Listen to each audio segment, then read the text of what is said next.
On today's episode of the NASM CPT Podcast, with me, Richey, I explore the difference between sprains versus strains. I take some time. We talk about the definition of each of them and discuss which tissues are involved. And then we go through the different grades and degrees of damage that can take place in each of them. Of course, it's filled with stories, and I can tell you about all the things that hurt. But you'll have to listen.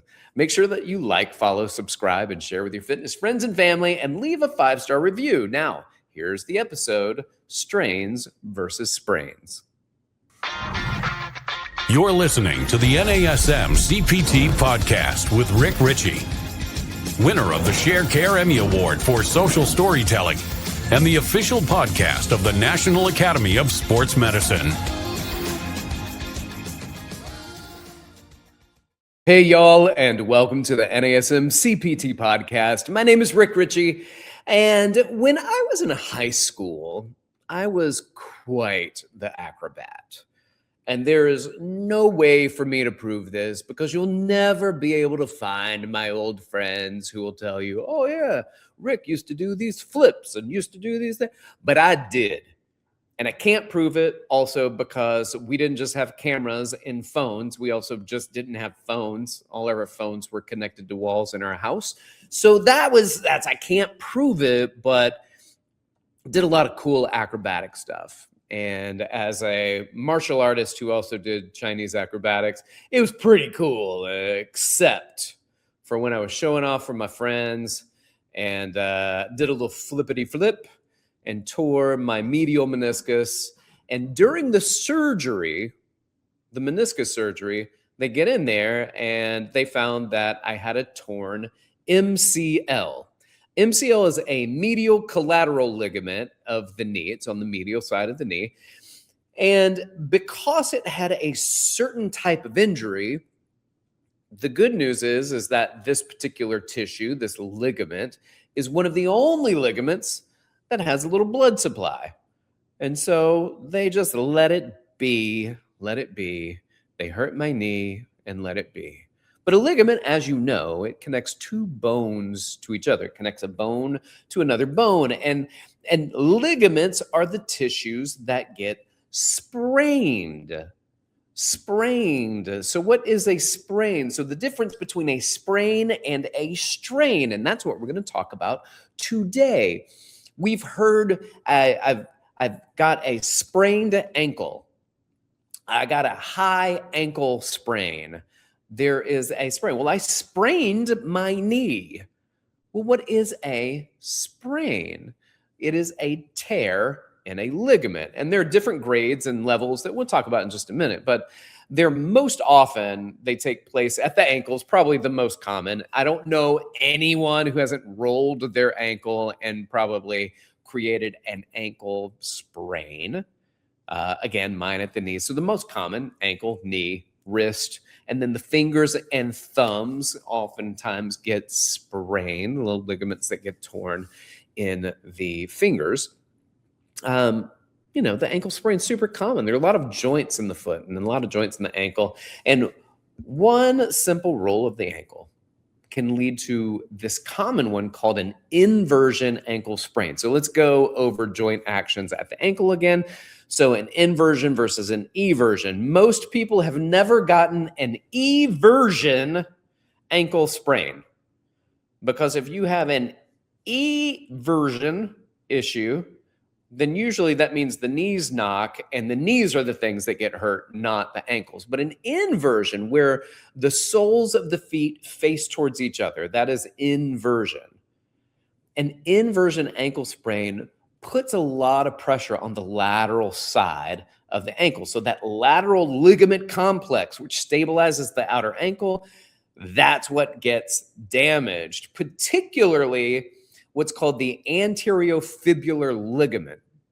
The anterior talofibular ligament. And what that is that it's a connection between the talus and the fibula. And the fibula is the small bone on the lateral leg. The talus is that bone right underneath where the tibia and fibula connect.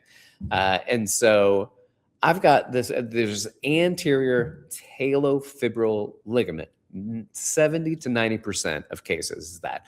And then there's the calcaneofibular ligament, and that attaches the calcaneus to the head, the distal head of the fibula, and then the posterior talofibular ligament. So basically, the anterior and posterior talofibular ligament kind of goes right across. It kind of makes almost a horizontal, two different ligaments that attach from the talus onto the fibula.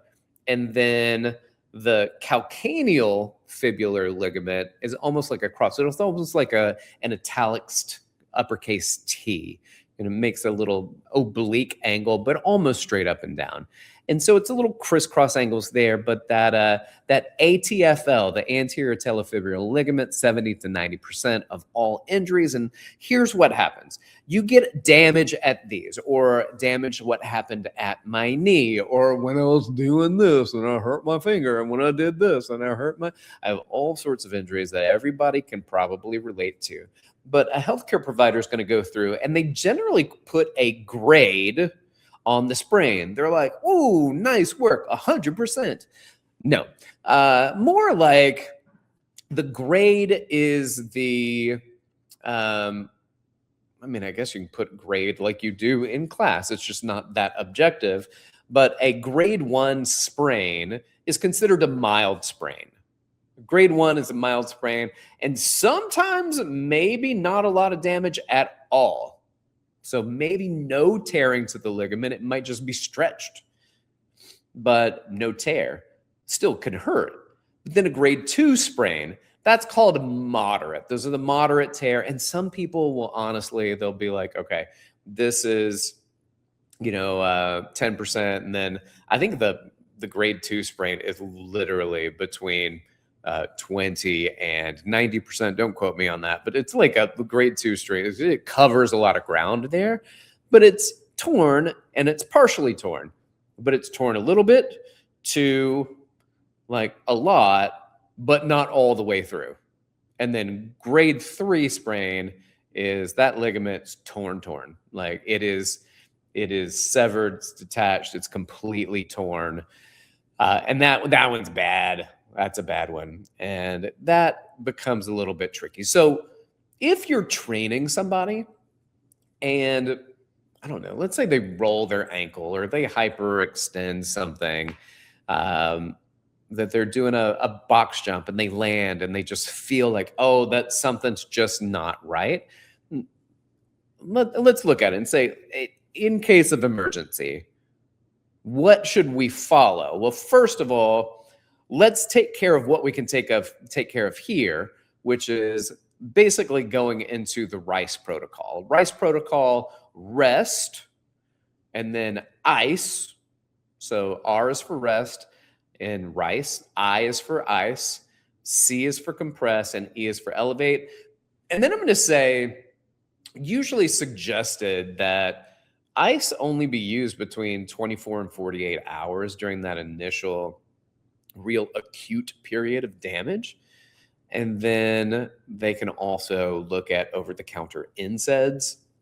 And an NSAID is a non-steroidal anti-inflammatory drug, and that is also an anti-inflammatory that is going to keep the swelling down. The swelling, all of these are aggravate the nociceptors, the pain receptors. And so if you can keep the swelling down, then you can also keep the pain down. Remember, the pain's there for a reason. It's going to keep hurting, and it's hurting because your body does not want you moving that, does not want you doing this. So that's where the compression is beneficial, because when you compress it, then you also keep it from moving. You do an external binding because your muscles are binding. And of course, when your muscles are also binding, then that can also lead to some additional pain.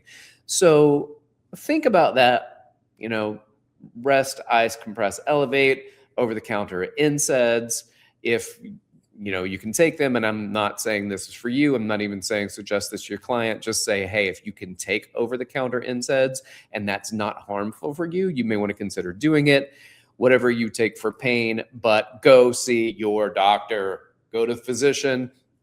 And a physician will likely send you out for imaging, right? If they suspect it's bad. Sometimes they're like, oh, let's just give it a little bit, see how it feels, it moves. But a lot of them are going to say, let's get some x-rays first, make sure it's not a broken bone. X-rays also give you an idea if there is an avulsion, which is where the a tendon or even a ligament can pull off a piece of bone.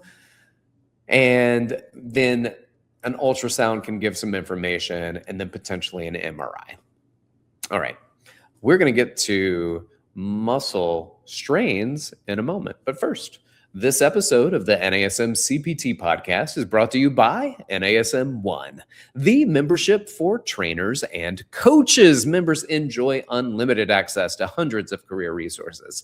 Get the Edge app to schedule and program clients. Enjoy half off all certifications and specializations, access to free CEUs, and more. All of this for just $35 a month. Are you kidding me? Go to nasm.org/membership to learn more about NASM One.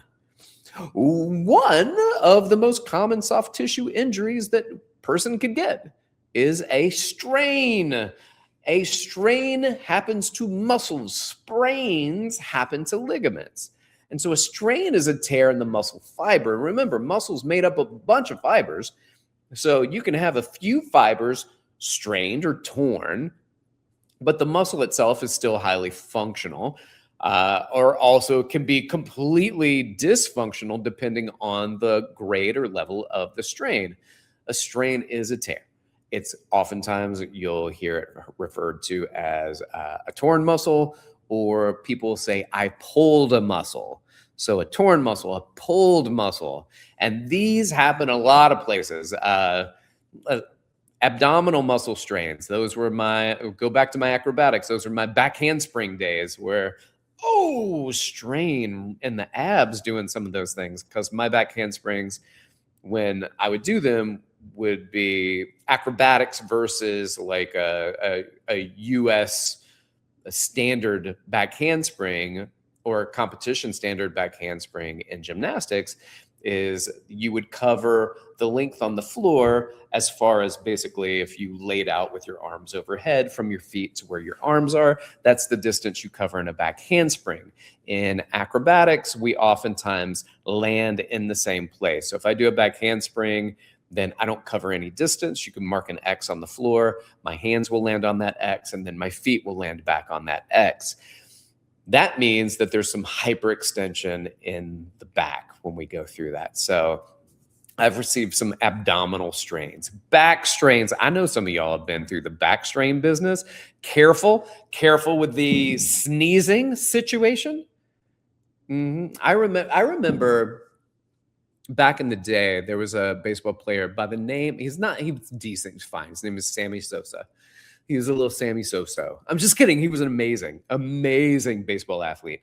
And I remember he strained his back. He strained his back sneezing. And I thought, how stupid. Like, the dude's a muscular guy. He's a big guy. I can't believe it's so stupid he strained his back. And I think about that kind of regularly.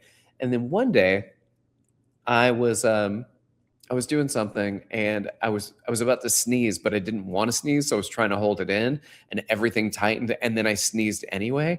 And the moment I sneezed, my back strained. I felt a pull. There was a tear in my back. And I remember I kind of leaned against the wall and I looked up in the sky and I went, I'm sorry, Sammy Sosa. I'm sorry. I didn't believe you. Sammy, this is me.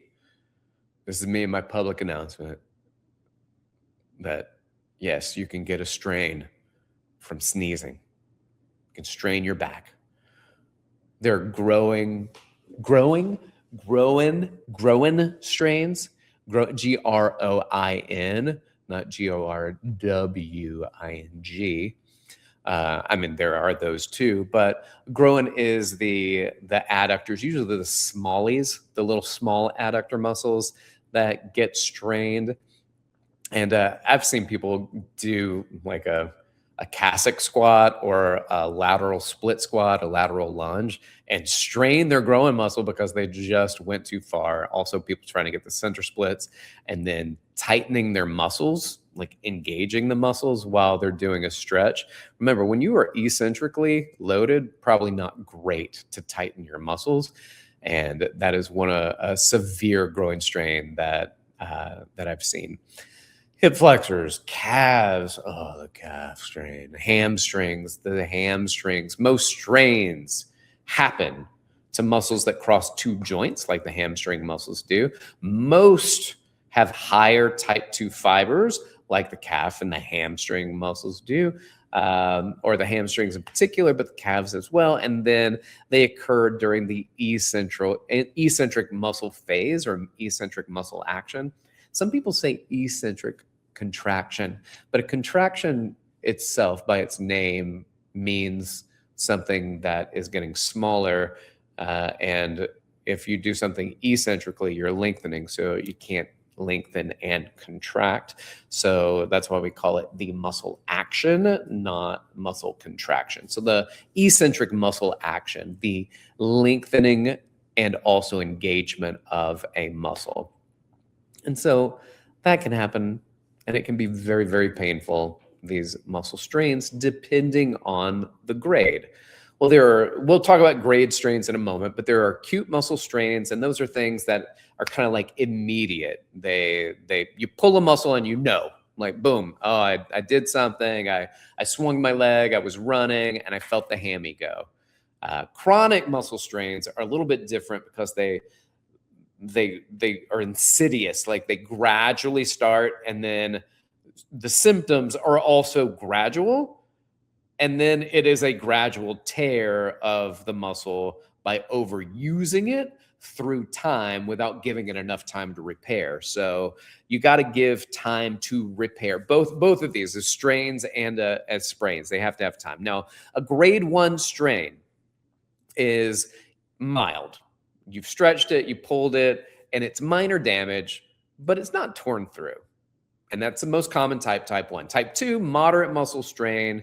It's torn through even most of the muscles, but it's not going to affect your muscle strength and range of motion as much, but it as a grade 3, but it's definitely going to affect how much you can engage the muscle, how much you can move the muscle, how much range of motion you get. So this one's going to take time to heal. But a grade 3, severe.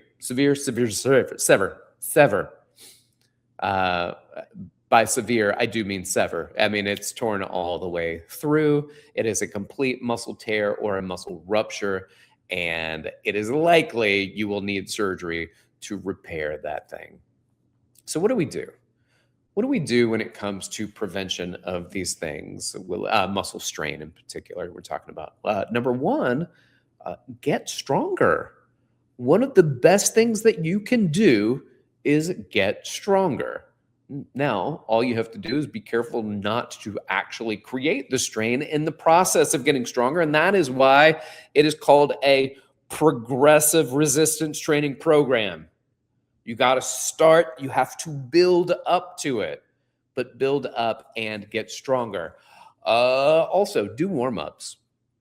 Warm-ups, warm your body up, warm the muscles up. And I don't mean temperature warm up. I don't mean like apply heat and now you're warm. I'm talking more about doing movements that mimic what you're going to be doing some active stretching, doing some dynamic stretching, doing foam rolling, lighter movements of what you're doing, even some cardio. All of that is not designed to create warmth, but it is designed to get the nervous system to accommodate for what's about to be done. I tell people all the time, your muscles are at 98.6 degrees. They don't need to get warmer. The nervous system needs to prepare. If I do movement immediately, like I'm sitting here right now recording a podcast, if I just got up and took off running, my nervous system is going to be protective over my hamstrings that have been in this shortened position. So when I lengthen it quickly and then pull it back quick, my muscle, rather than kind of being more dynamic with its movement, might over-contract, especially during that eccentric phase, because muscles that get, especially tight muscles, when they get stretched, you contract to protect it. Well, if I've got a big swing of my leg going forward and then I immediately contract it to pull it back, that is an eccentric tear that can take place in the hamstring as I start to pull it back. So it is that eccentric motion, like my transition period from the leg swinging forward to when I pull it back. I need my brain, I need the muscles to know, the nervous system to know how to react. And if I get up and I just do something quickly, then the reaction is protect this muscle, which is actually how it ends up getting torn. Pay attention to two other things: proper technique and mind your posture. So the technique's there for a reason. Also going to be very good at helping protect you when it comes to sprains. So not just straining a muscle, but spraining a ligament. Well, how do I protect myself from sprains? Now, that's a little bit harder, but a lot of it comes into making sure your alignment's pretty good. This is what we see people when they do squats and they go into a valgus position. That's real mean to the MCL. I know, because that's how I landed when I tore my meniscus when I was doing the front flip. I tore the meniscus and I tore my MCL. Why? Because when I landed, my knees went together because I didn't warm up. I wasn't ready. I just wake up in the morning and show off. It's not the way you do it. You shouldn't do it that way. I mean, it's the way I did it. I paid the price. But also, once you go through these things, you've got to give yourself time to heal. I remember, the dumbest strain that hurt for the longest time is I was riding a kick scooter to go to a friend's gym to box. I know, I was like the geekiest guy rolling up, and then I was like, all right, let's throw hands.